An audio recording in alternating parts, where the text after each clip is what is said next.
Good morning! Welcome back po sa ating YouTube channel. Kamusta kayong lahat dyan mga kalapatids, mga idols?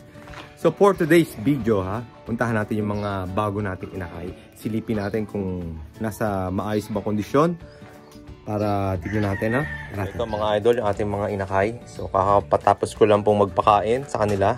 So yan, mga busog na siguro yung mga yan, mga lods, ano? So ito yung ating unang pair. Ayan, yung unang pares natin. Si Basra Tuldok. Sana naman ay maganda na ipamalas ngayon. So bali sa norte ko sila lilipad ngayon mga lods. Itong ating Basra Tuldok. Para sa akin maganda naman yung performance ng mga anak nila nung huli. Ang problema lang nagkasakit, nagkaroon ng paramixo. So, talagang hindi natin maiiwasan ng mga ganyan mga bagay-bagay.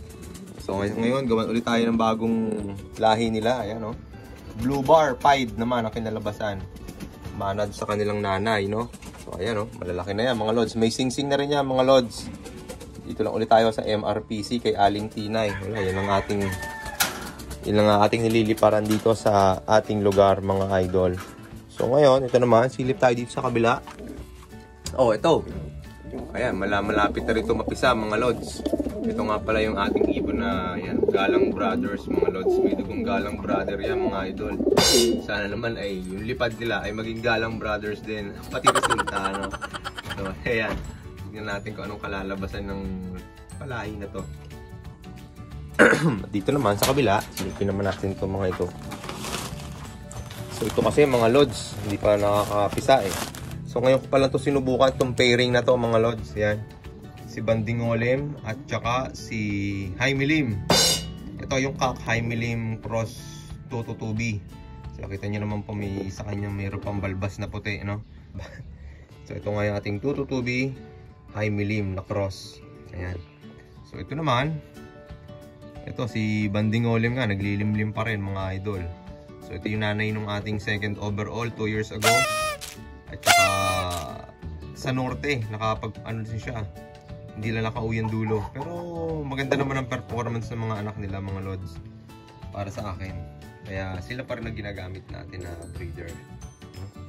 So ito wala. Sayang itlog nila Wala, hindi tayo nakapagpapisa. So maghihintay na naman tayo ng isa pang clutch dito mga lods.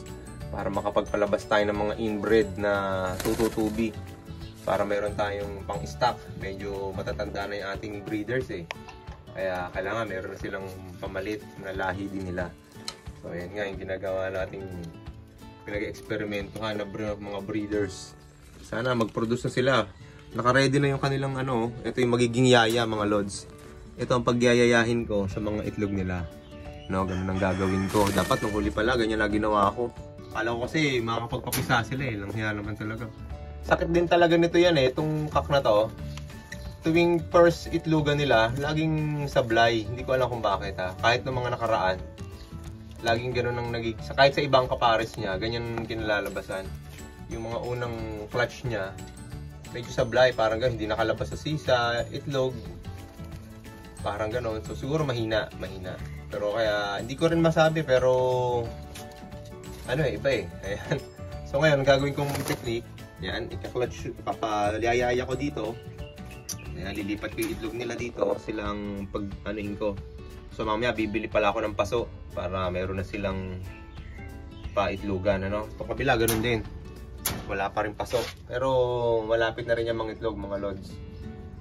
So ito naman, line breeding tayo dito. Ang gagawin ko, mga lods. 222B cross naman sa kalahi din niya. Ayan, mga 222B din yan, mga lods. Line breeding lang. Ito parang anong lahi nito? Maglola. Kung hindi ako nagkakamali. Maglola o magtita? Parang gano'n. Basta line breeding to mga lods Kasi yung cock, yung nasa likod, ay anak ng... apo. Apo na nung tatay nito. O, diba? Basta line breeding yan. Ang labo Basta magtita o maglola.